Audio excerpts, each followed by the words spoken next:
Okay, so today I'm going to rant a little bit about LinkedIn and just something that you need to know. Everything you do on LinkedIn, unless you tell it otherwise, broadcasts to all of your connections and is available for the public to see if they look at your profile. Now, Augie Ray, who is one of the smartest guys that I know in marketing, shared this article. I'm going to read it to you. Before you click like on LinkedIn, ask yourself, is this something I want to endorse to every one of my connections? Remember, your like inserts the content into your connections LinkedIn stream. Second, will my connections understand why I think this was of interest?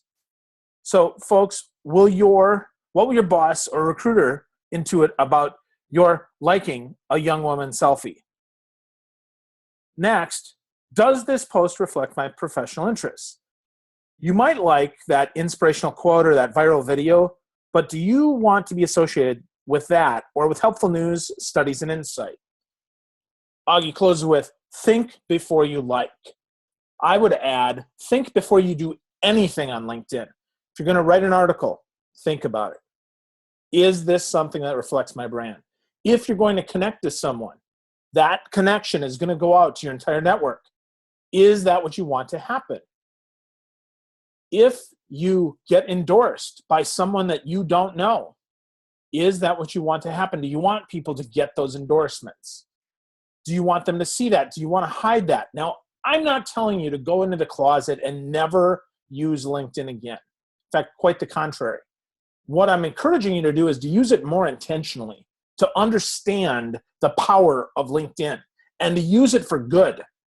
So I want to encourage you. Here's 5 things you can do today. 1, like articles that matter to your network.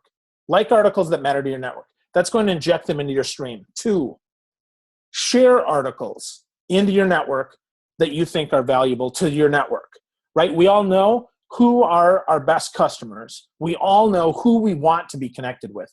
Those are the folks that we should be sharing those articles for, that we should be liking for.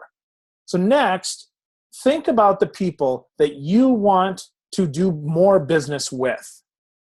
Write them up an endorsement.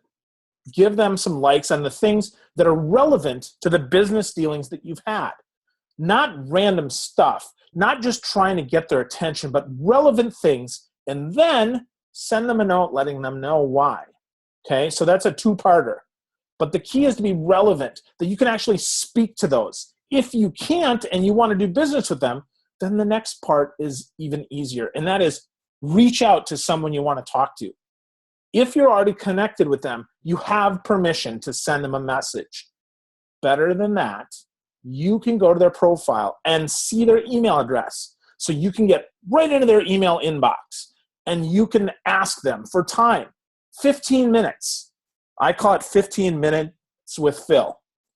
If you go to calendly.com, easy app, Calendly, calendly.com, you can set it up so that connects to your Google Calendar. You can block a couple different sections of time, even if you're in corporate, a day that you might be using for planning, but that you could also then use for those random conversations. You send people those links that they can only book within those windows, and now you've got opportunity for conversation. So that's 4.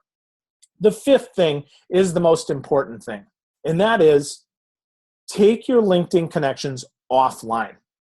Make sure that you export your profile. Make sure that you export your contacts once a month. You'll probably see this sometime in the beginning of September, okay? So that means you've got 4 months left of the year. You got September, October, November, December. Do this every single month because, frankly, LinkedIn and Microsoft are now partners. In fact, better than that, Microsoft owns LinkedIn. So I want to encourage you, export that stuff. Put it in your Outlook. Find ways of doing that. Take your LinkedIn experience off of LinkedIn and put it somewhere safe. Maybe every month you email it to yourself or you back it up in Dropbox or whatever you do.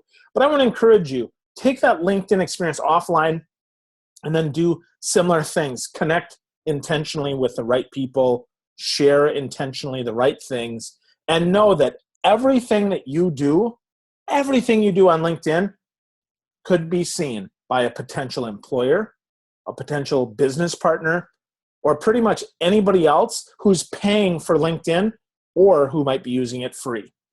That's my LinkedIn rant for today. I hope this was helpful.